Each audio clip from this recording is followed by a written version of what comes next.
Envia-me, Senhor, como mensageiro para o teu reino, caminhos preparar. Eu quero viver firme na alegria, sendo profeta que anuncia o Messias que está para chegar,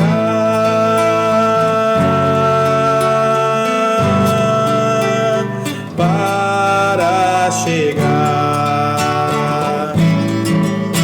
Envia-me, Senhor, como mensageiro para o teu reino, caminhos preparar.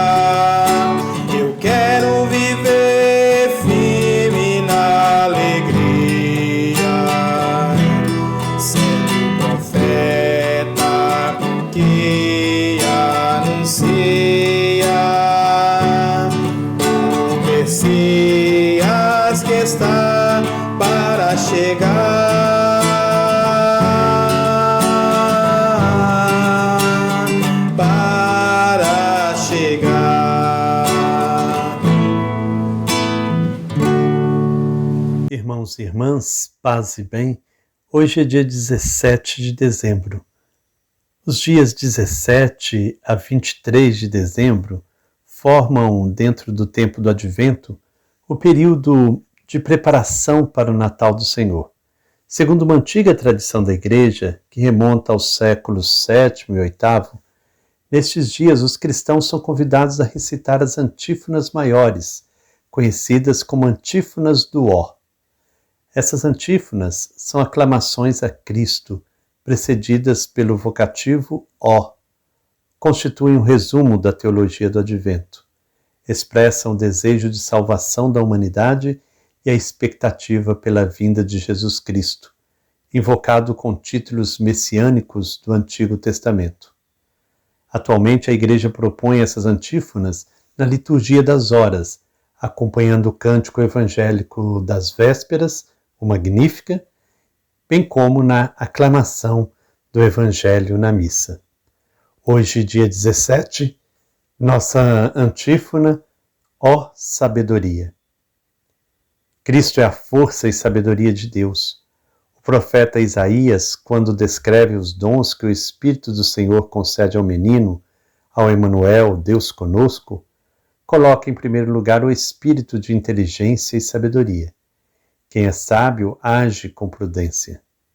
Na espera amorosa do nascimento, pedimos a Deus Pai que possamos descobrir nos ensinamentos de seu Filho a prudência como dom de sua sabedoria infinita a guiar-nos em nossas ações. Ouçamos a antífona Ó sabedoria. Ó sabedoria.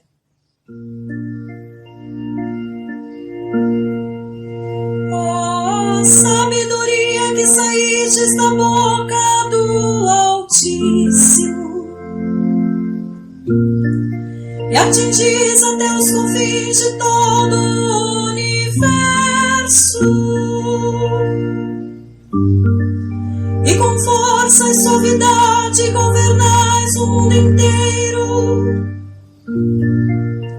Ó, vinde ensinar-nos o caminho da prudência. Nossa reflexão neste dia 17 será à luz de um texto de São Leão Magno, que foi um dos papas mais eminentes da Igreja dos primeiros séculos. Ele viveu no século V. Ele assumiu o governo da Igreja numa época de grandes dificuldades políticas e religiosas.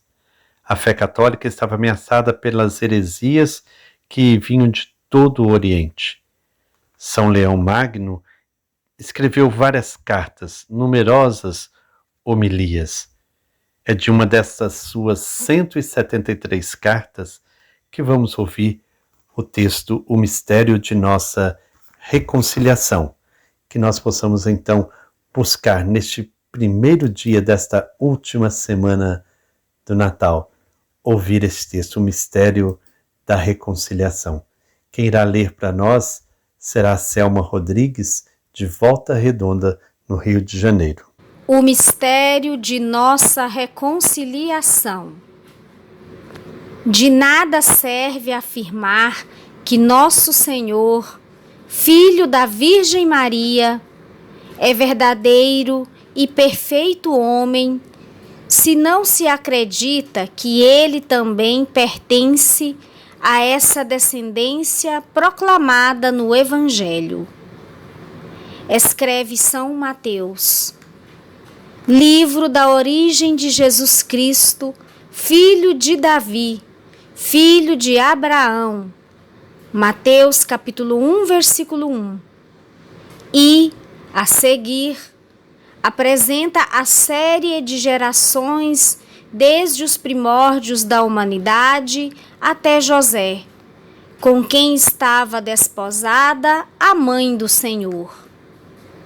São Lucas, porém, percorrendo em sentido inverso a ordem dos descendentes, chega ao começo do gênero humano para mostrar que o primeiro e o último Adão têm a mesma natureza. Com efeito, seria possível a onipotência do Filho de Deus para ensinar e justificar os homens, manifestar-se do mesmo modo que aparecera aos patriarcas e profetas, como, por exemplo, quando travou uma luta, ou manteve uma conversa, ou quando aceitou os serviços de hospitalidade, a ponto de tomar o alimento que lhe apresentaram. Mas essas aparições eram imagens, sinais misteriosos que anunciavam a realidade humana do Cristo, assumida da descendência daqueles antepassados. Nenhuma daquelas figuras, entretanto, poderia realizar o mistério da nossa reconciliação, preparado desde a eternidade, porque o Espírito Santo ainda não tinha descido sobre a Virgem Maria, nem o poder do Altíssimo a tinha envolvido com a sua sombra.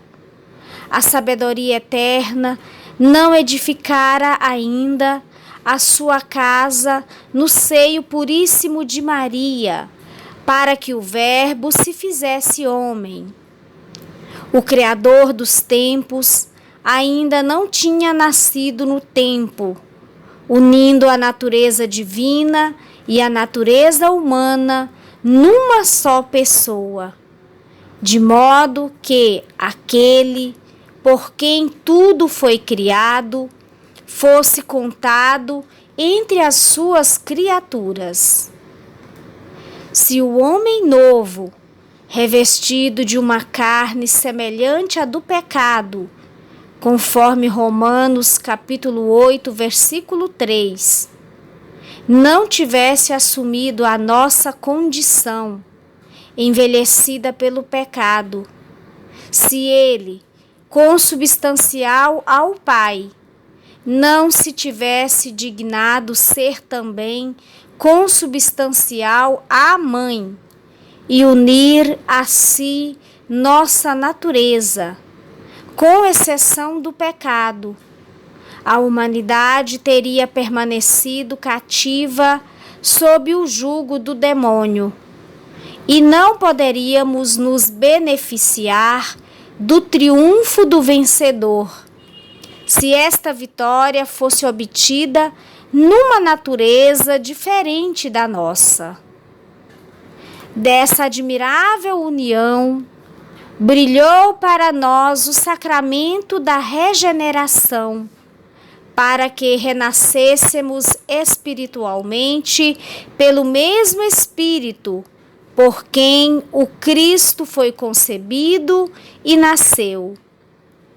Por isso, diz o evangelista, referindo-se aos que creem, estes não nasceram do sangue, nem da vontade da carne, nem da vontade do homem, mas de Deus mesmo.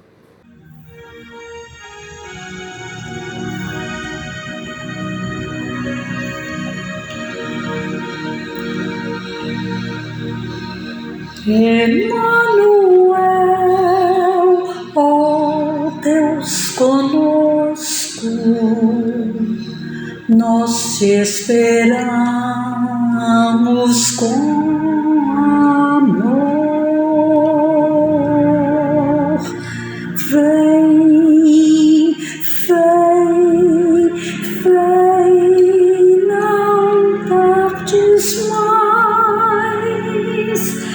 Venha nossa vida, venha o Rei da paz.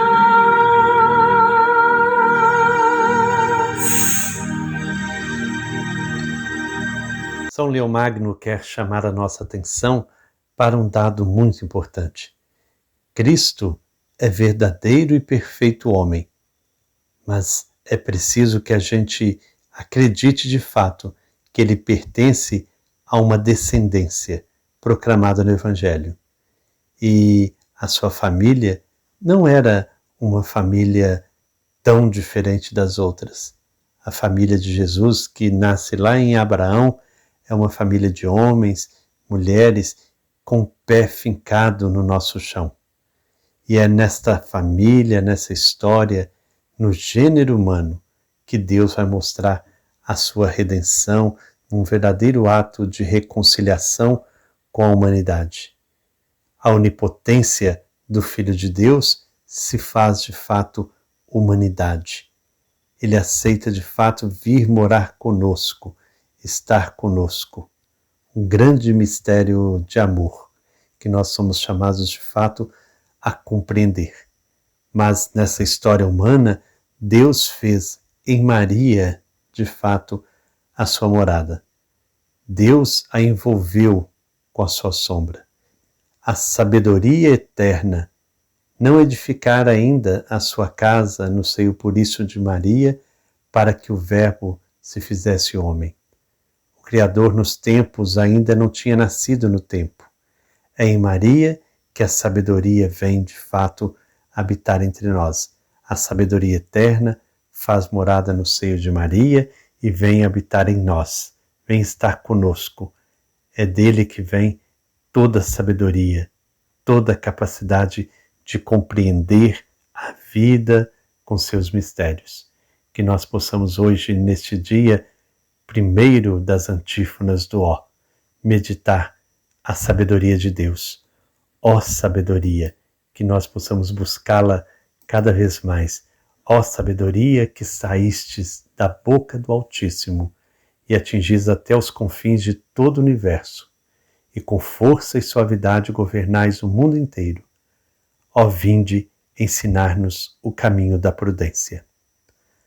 Vamos agora então ouvir mais uma partilha, mais uma experiência que nos ajuda a preparar para esse Natal. Pessoas que se doam, que se colocam a serviço do irmão, da irmã, sinais da presença desse nosso Deus. Tu vens, eu já escuto os teus sinais. Tu vens, eu já escuto os teus sinais. Eu já escuto os teus sinais. Olá, Frei Gilberto. Olá, povo de Deus. Paz e bem. Meu nome é Marilene e faço parte de um grupo de pessoas do Colégio Santa Terezinha e dos diversos bairros e comunidades do município de Manhumirim que abraçou o projeto É Tempo de Cuidar a partir de um encontro das unidades educacionais das dioceses de Governador Valadares Ipatinga e Caratinga. Em parceria com nossa paróquia Bom Jesus, divulgamos a proposta para a população e contamos com a participação e colaboração de muitas pessoas. As lideranças das comunidades da paróquia preencheram fichas cadastrais identificando as famílias mais fragilizadas e nos encaminharam. De 7 a 14 de setembro, quando é realizado o Jubileu do Bom Jesus, montamos nossa barraca na Praça da Matriz.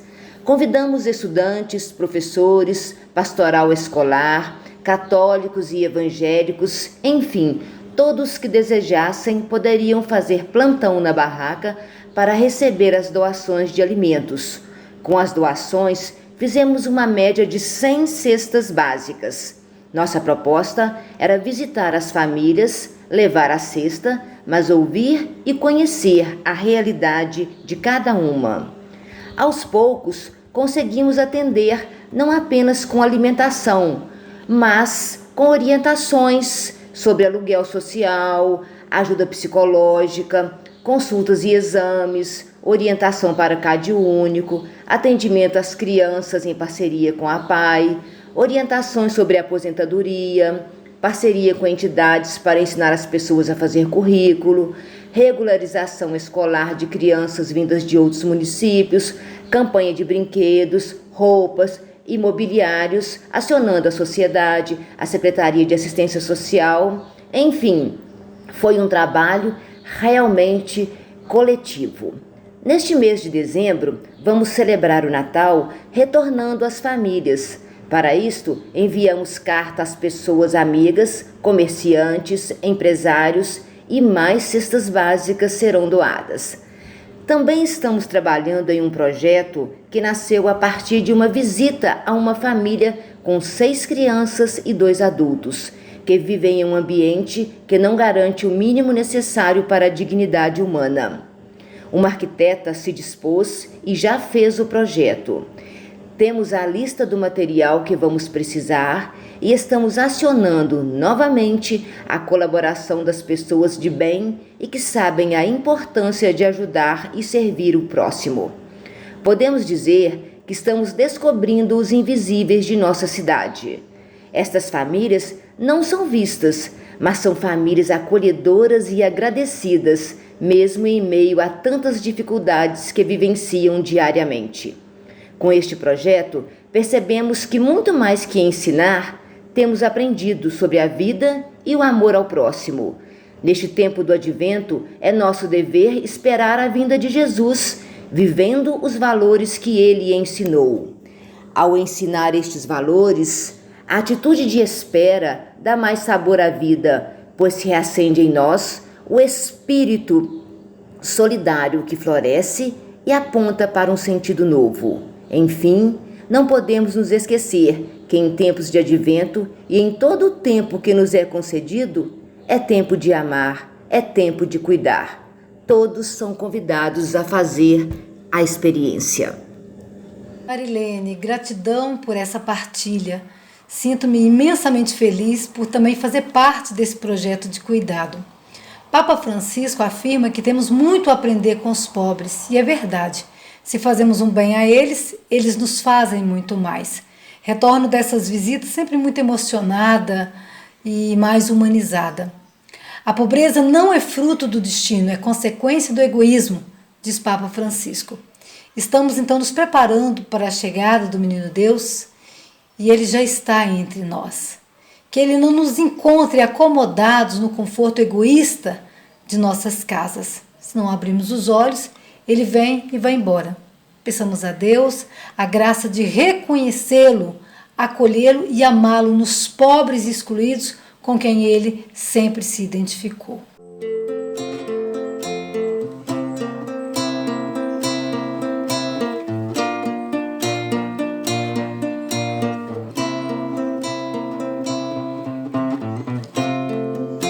O tempo é pesado, eu sei, a fome de pão e de paz.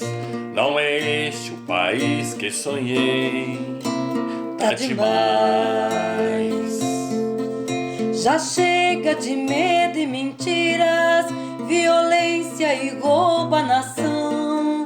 O sim é só para a verdade, o resto é não. Eu vou por aí com meu canto, abrindo estradas, quebrando encantos, rompendo as barreiras do coração, rasgando mentiras e ilusão. Meu canto é arma, eu sei, e há tempos estou na luta. Meu canto é arma, eu sei, e há tempos estou na luta.